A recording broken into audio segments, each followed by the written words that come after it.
guys, that's your Banshee name, Raid Shadow Legends. Welcome to the video, guys. It's going to be a good one. Oh, man, happy Independence Day for those of you in the States watching today. It is rainy, gloomy, thunder and lightning going on right now, which you guys know I love, so I'm in a good mood. Plus, my plans kind of got canceled for tonight, so here I am with you guys. No place that I'd rather be. I'm coming back from Seattle. I did Seattle Underground. I checked out some kind of grunge bars where Nirvana started to play, where Soundgarden. Anyway, I would tell you all about my travels, but we do have a quick advertisement in today's video, so I want to keep the rambling to a minimum. I just will preface, before we get to the ad, guys, I'll preface this video by saying that, man, I always complain that Plarium never releases good rares anymore, man, especially void rares. For the money they charge us for these shards, they ought to give us some freaking good champions, right? But the days of Cold Tart and Reliquary Tender are long, long behind us. Give us some good rares. They finally did, man. They finally did, and as part of this nut fusion. Are you guys going for this dwarf? Are you guys going for the fusion? Let me know in the comments below, guys. But I won't give you the big cliffhanger. This dude is so good, so special. Nobody can do what this rare can do, and it's Treeshield Knott. So stay tuned and find out why I love this void rare champion. But first, today's video is brought to you by Dragonair, guys. I am really excited about this one. Dragonair is an open world, high fantasy strategy RPG. It is on my list of must-plays here in 2023. Now, this game received high praise when it was first revealed back in July of 2022. The pre-registration has officially opened. So use the link in the description, enter your email, complete the pre-registration process, and together we can get some juicy rewards.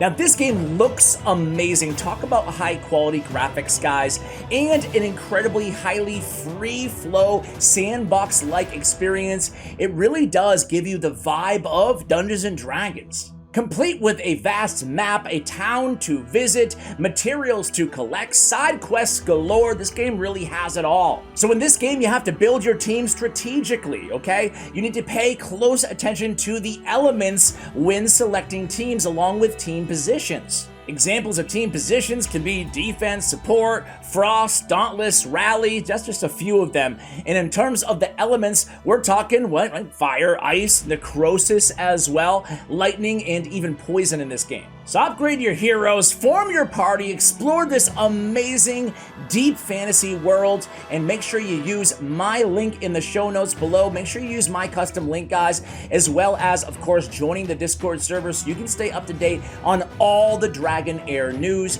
Thank you so much, Dragonair, for sponsoring today's video. All right, guys, so Treeshield Knott. First of all, he looks freaking cool. For a rare champion, man, they don't make rares like this anymore. He's got the face and the shield. He's a Sylvan Watcher, Void Affinity, rare support champion. So what does he do? Well, before we get to that, his base stats, 16k in the HP, pretty good. Over 1,000 on the defense, pretty good. 101 speed, pretty good. Everything's pretty good with this dude's kit, right?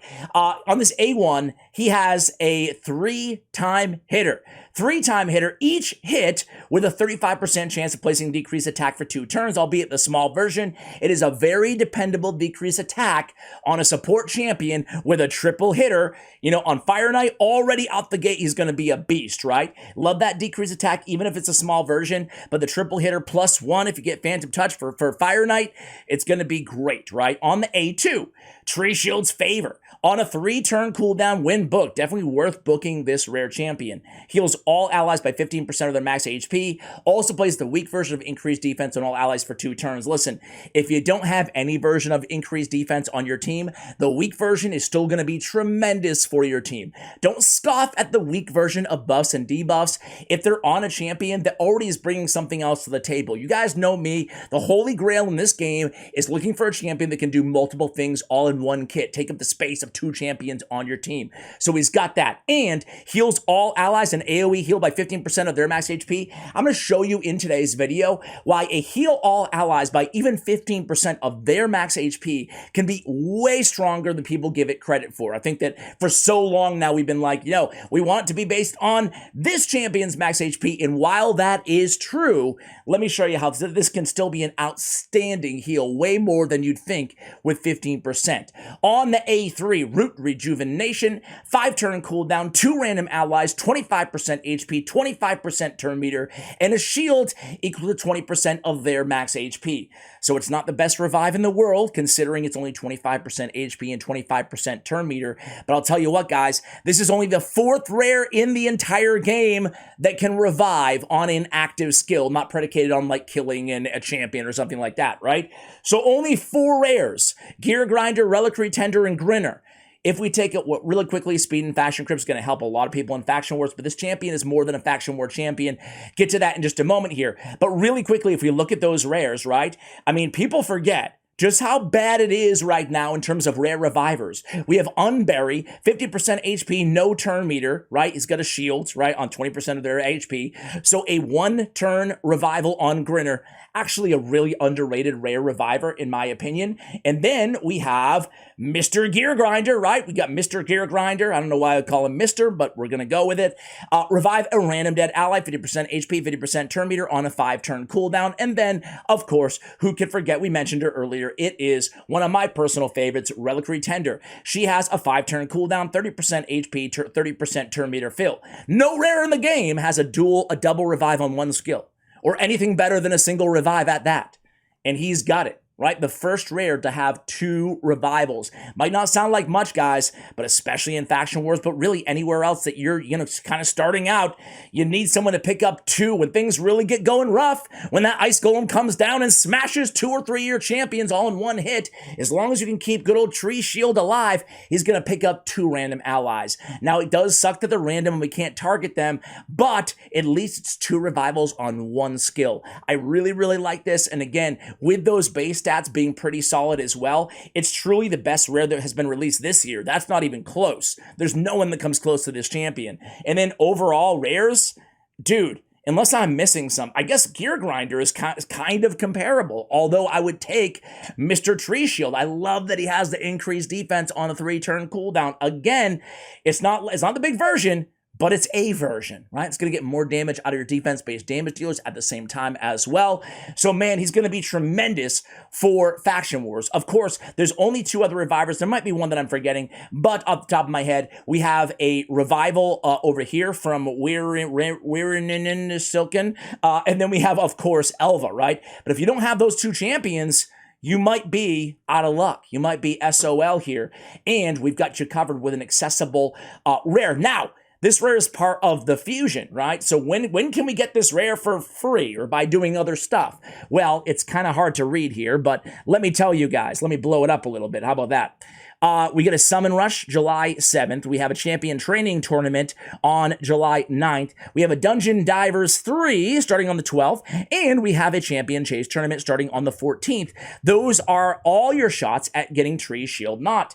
I would actually try to pick up maybe an extra copy if you can. Well, you can't really do that, can you? Because they only give you 4. Come on, Plarium! All right, so the question that begs itself is, what do we do about this in the fusion, right? Well, listen, eventually, I say that, I cringe as I say that because I know there's some people out there still trying to get their hands on Cold Heart. But eventually, listen, the pool of champions is kind of a good thing, right? The pool of champions, we already talk about it every time they release a new crappy Void Legendary. I'm looking at you, Angar, even though he's not in release, right? But they water down the Void Legendary pool, and they're so hard to get anyway. But you know what? There's not that many Void Rares in the game.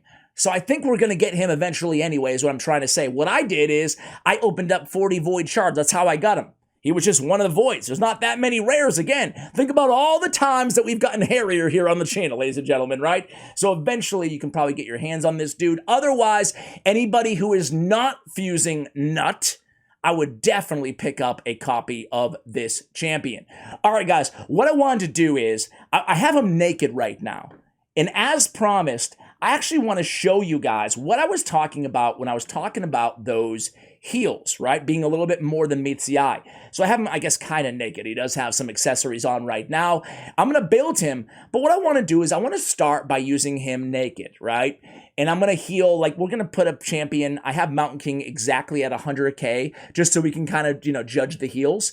And what I'm going to do is I'm going to start by just using the A2. We're going to test the heal. Then I'm going to pick up all the healing masters. We're going to test the heal. And then I'm going to put him in a curing set on top of that, and we're going to test the heal. As I spoke spoke about. I wanted to do this at least one video so I can always kind of look back or refer people back to it to talk about, listen, that 15% can actually be a lot more than 15%.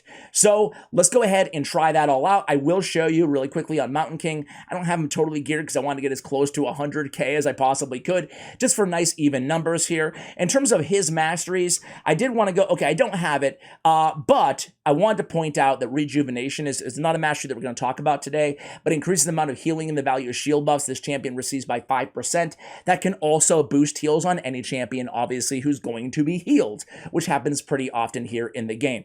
So that mastery out of the way, we'll talk about all the other ones as we go along here in this little experiment. Let's go ahead and do this. So let me go ahead and let's do the naked test first, right? Gonna go to Minnow's Labyrinth, we'll go to stage 15, who cares? We have them all ready to go. No aura necessary. I'm so happy they released another healer in this game, guys, seriously. All right, here we go. Heal number 1, boom, 18K. 18K, that's not bad. That's not bad considering we have no masteries. I wonder where the rest of the 3K came from anyway. Either way, 18K is going to be our base.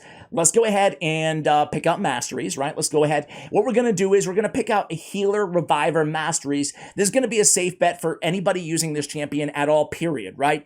If you want to min-max his damage a little bit, meaning if you can keep him alive and you want to get a little bit extra out of this champion, I will say this, right?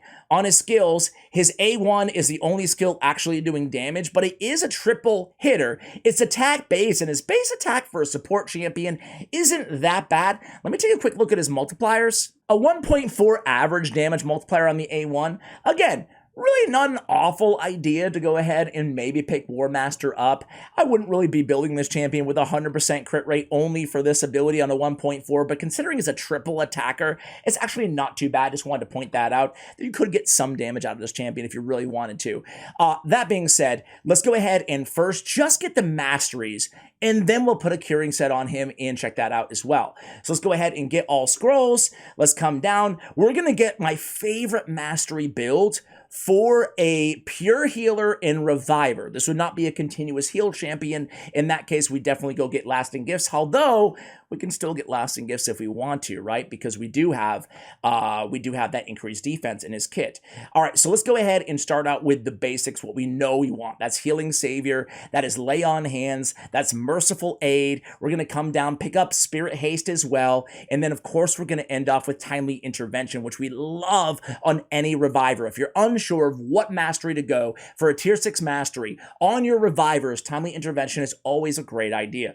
Increases champion's turn meter by 20% whenever an ally hero drops below 25%. Get him ready to heal, get him ready to revive if they die, right? So I will pick up lasting gifts now that I mention it. Extend the duration of that increased defense. And because he is bringing a buff to the table, let's go ahead and pick up Rapid Response as well. 30% chance to increase the turn meter by 10% when a buff cast by this champion is removed or expires. Now, I don't think I'm going to have many basic artifact sets on this champion, so let's go ahead and just do the defense tree. And I'm going to go with Tough Skin. I'm going to come in with Blast Proof as well, which is great. It decreases damage from AoE attacks by 5%. Sign me up. Resurgence, one of the strongest masteries in the game. It truly is. 50% chance to remove a random debuff from this champion when he loses 25% of his max HP from a single enemy skill. That is very powerful to have that self-cleanse built into really any champion, especially support champions who you want to remain un-CC'd, right? So let's go with Delay Death, and then let's come down and pick up, you know what? Picking up Retribution wouldn't be that bad of an idea with a triple hit or decreased attack on the A1. So let's go with Cycle of Revenge too. 50% chance to increase in turn meter by 15% when the ally is attacked with a critical hit. I think that's actually probably a better idea on hindsight, because critical hits from bosses in PvE, right? I mean, they don't happen often. It's usually a 15% crit rate on bosses in PvE content and raid, right? But when they do happen, it can be very, very bad. So it's a good idea on your reviver, your healer, to pick up that mastery as well. Let's just finish things out here. There's no stun, none of these CC debuffs, no reason to pick up Leech here. I don't want to pick up the extra resistance because we're only placing one buff. I don't think it's necessarily worth it there. I think I'd rather pick up Cycle of Magic, which I think is a very powerful mastery to have. And then we will end with, let's end with, you know what? Let's end with Rejuvenation. Increase the shield. You know, we have the shield that we could get to. Let's get the shield for the people that we revive, an extra boost there. So wow, we went right down the left-hand side, which is actually, you know, as I mentioned earlier, one of my favorites to go on my healers and my revivers, or my healers/revivers. Dual effort. Let's go ahead and jump in here and do the same exact thing here, guys. Not even editing this video, I'm just gonna throw it out to you guys. Am I blind? Yes, I am. Minotaur's Labyrinth, here we go. Refill the energy, it's clan versus clan, so I am... you can see I've been doing a lot of spider farming. Whoa, I think that's probably the most silver I've ever had on my account, guys. That will be gone pretty soon because I'm going to upgrade a ton of artifacts. So it was 18K. Let's see how much it is now. Ready? So 18K just with masteries, nothing else. Now we get 19K. All right, so we get an extra 1,000 with the masteries. Not too bad. It does add up once you account for all the champions on the team. Now that we have masteries done, an extra 1,000 on the overall heal, let's go ahead and put on a curing set and see what we can do. We will equip. Yes, we will.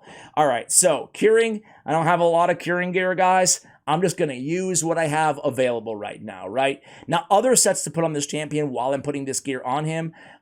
Speed, right? Speed is going to be a stat priority for this champion because we want them fast. They're a healer and a reviver. We want them going fast, reducing those cooldowns. Where is my curing gear? There it is.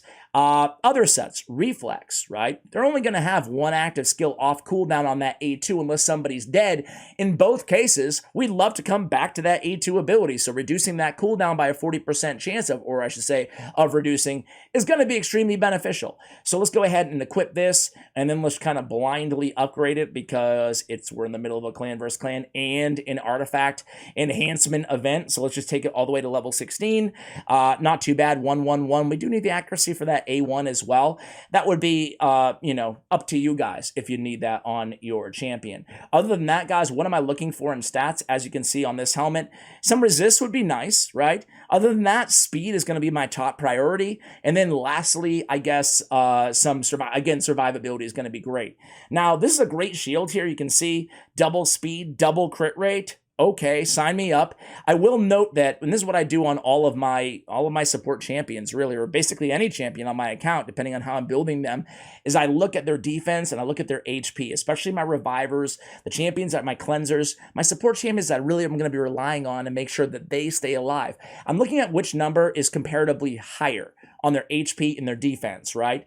And in this case, they're actually really close to the same overall value. So I decided to go HP on, I think, all of my accessories. or defense on the ring. So I went 2 HP and I went 1 defense, right? But I did get that nice trip roll of defense on that ring. So I'm also going to go with defense mostly, I think. I could also go 1 and 1. I guess what I'm trying to say here, guys, is even though we're not basing anything off this champion's HP, I like to divide my defense and my HP, and whatever's percentage-wise doesn't scale as well, meaning let's just say he had 14K on the HP. I would definitely go HP as the main stats on my accessories, and then on the percentage where I'm getting more bang for my buck on the defense, I would go defense percentage, HP, HP. Does that make sense for you guys? Think about whatever number is higher and then err on the side of percentage-based gear for those stats. Anyway, let's go back to the curing. Why did I close it? Who knows? What am I doing? Who knows? All right, let's go. We're back at curing.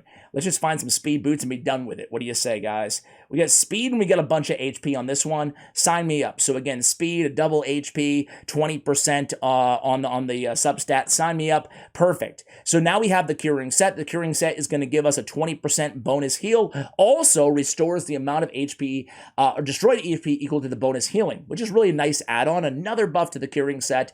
It's not as crappy as it once was. I will give you an extra little caveat here too. Curing sets on champions with passive heals, like maybe a Rector Draft type champion, an Elva, a Scylla the Drakes, a Siphi, those type of champions, consider a curing set on the long battles. That really does add up all those extra heals. All right, let's just go with speed, right? For the gauntlets and for the, what do I have right now? Of course, I have nothing I can use available. Take that back. Let's not go speed. Let's just go maybe Immortal. I think Immortal's a great way to, build Build a better healer. Gonna heal her up a little bit as well. So let's see what we have here for Immortal Gear. See, with all my silver, I'm gonna take all of these shields and level them all up after this video is recorded. I've been really slacking on that. You know what, guys? We're just going to slap this on defense percentage on the gauntlets. Sign me up. That's cool. We're looking for HP or defense. We got HP right here. A little bit of speed on this one. Let's use it. Let me just see if these level 12s or anything. What did I put? Defense? Yeah, let's go. So let's go defense and HP. Sounds great. All right, let's do this one right here. Perfect. All right, so this is our build, man. This is our build. We're done. So check this out. Almost 60K. Got a nice healthy 2,800. So for endgame, I'd be aiming for like 60K and 3,000. But for everybody who's practically going to be getting usage out of this champion, and he's good in really any dungeon that you want to revive her, right?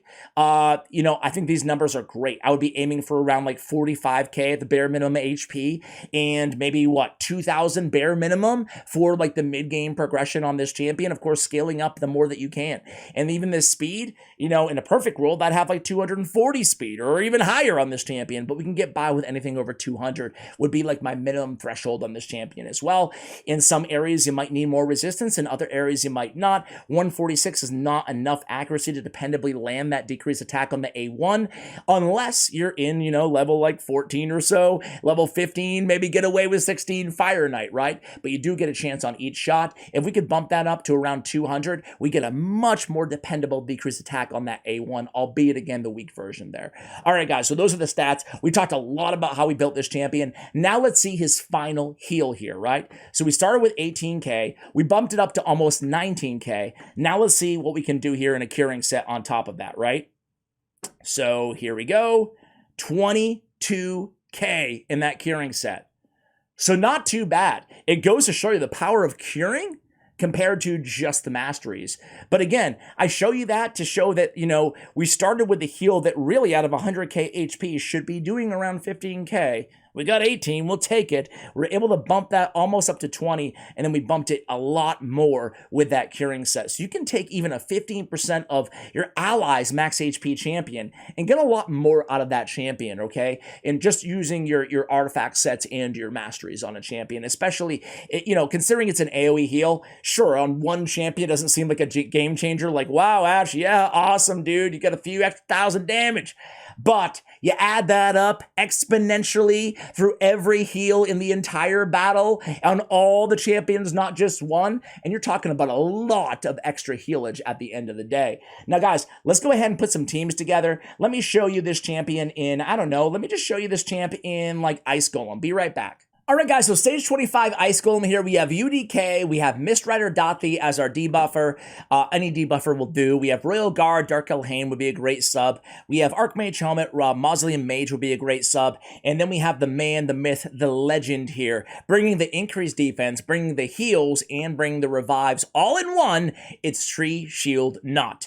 Let's go ahead and see how this team can do. I don't feel like I need to show you the entire run, but let's just go ahead and start things out. You'll see that I have UDK in a very slow arena build here, not the end of the world. Mist Rider Dathi, I have a guide on him in case you guys are curious on my second channel. Raid Champion Guides is the name of the YouTube channel. We're at about 150 champion guides here. But anyway, guys, I think we'll probably get through the waves fairly quickly here. It's the Ice Golem that I'm worried about because that dude can hit very, very hard. So I'll be with you guys. Unless we lose anybody, I'll fill you in. Otherwise, I'll be at you guys when we get to the Ice Golem. Be right back. All right, guys, here we go to the Ice Golem. Royal Guard did die, not once, but twice. But luckily, we had somebody to pick him up, didn't we, guys? All right, so here we go. Oh, man, I'm a little bit worried, not going to lie. A little bit worried about this squad. Let's see what we can do. The big thing is Royal Guard going to do a little bit too much damage that we can't keep up with him in terms of these counterattacks from the Ice Golem himself? That remains to be seen, but let's see. Let's see what we can do there. So you can see the resist on the decrease attack from the minion on the A1 there. Again, not going to be incredibly dependable landing all of those. We do come around. Mist Rider Dathi is such a fun champion, man. I love that guy. Really, him and Ruella in terms of, and White Dryad Naya, I think those are my three favorites overall out of all the Sylvan Watchers epic champions. So far, so good. I don't want to count my proverbial chickens before they hatch here, but so far, so good. in all the healing, well, I shouldn't say all. UDK does have a little bit of healing in there too. But most of the healing is coming from one champion. All the support's coming from one champion, that increased defense. Again, I'll say it again to you guys, kind of like the inverse that we always talk about on Kurzad Depart, right? He has the decreased defense on the debuff, the weak version on the AoE, but it is on a 3-turn cooldown, and it certainly does come in handy in a variety of different situations, including even like early game arena. If you don't have any debuffer, it's better to have something than nothing, right? So another great example is Bellower, right? That dude has like the weak version of every debuff.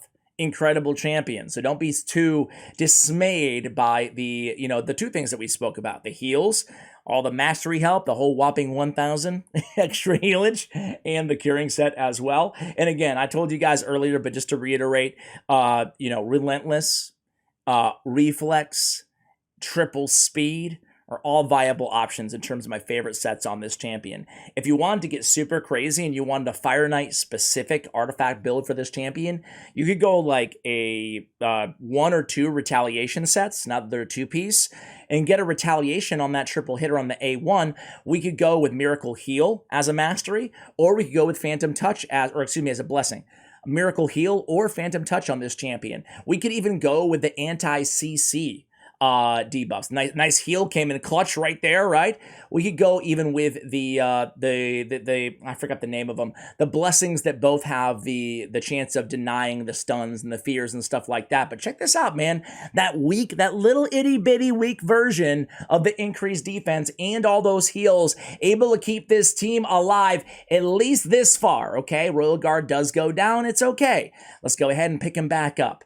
There it is. Root Rejuvenation. I like the name of that. I don't know why, but I dig the name of the revival there. All right, Royal Guard, anything but the big hitter. Okay, good. I want to maybe get one more heal in. There it is. So that heal came in pretty clutch, right? We're going to go ahead and stun that minion. One is down. Let's try to get both those minions down so we don't have to deal with the big one coming through, ignoring 100% of defense. But at least one's down, right? And I gotta say, you never know with the freaking Ice Golem, man. It could be like it could be right here as health, right over here. And then you probably had that happen to you, right? And you're like, I've got it, easy, on full auto team, easy. And then boom, and you're like, oh, okay, cool. That's sometimes what it feels like. He's got that wind up, dude, that you're just like, oh boy. So again, we lose our DPS, no big deal. Looks like we might lose our debuffer pretty soon as well. But so far so good, guys. I'll come back to, and again, I think I've illustrated where you can use this champion. I mean, where can't you use this champion is the question. With a triple hitter on the A1, increased defense, heal, void affinity, and revival, you can literally use him pretty much anywhere that you need that sort of skill set. You could even use him on the same team as another reviver like Soul the Drakes. That way you have a targeted revive, you have some passive heals, and their kits just go together really nicely. But whoa, what was I just saying, guys? What was I just saying? Luckily, he was still standing. He was able to pick the team back up. Oh, man. Whoo. All right, it got a little bit close, a little bit too close for comfort, but the revival came in clutch. He stayed alive. He healed everybody right back up. We are good. So, guys, I'll tell you what, man, don't sleep on this champion. Certainly a very viable, rare round of applause, if you will, to Plarium for actually putting out a good, rare Void champion in the game. And look at this, 1.5 million on the heals. No big deal, man. That curing set really putting in the work, guys. Thank you so much for watching, and as always, take care, guys.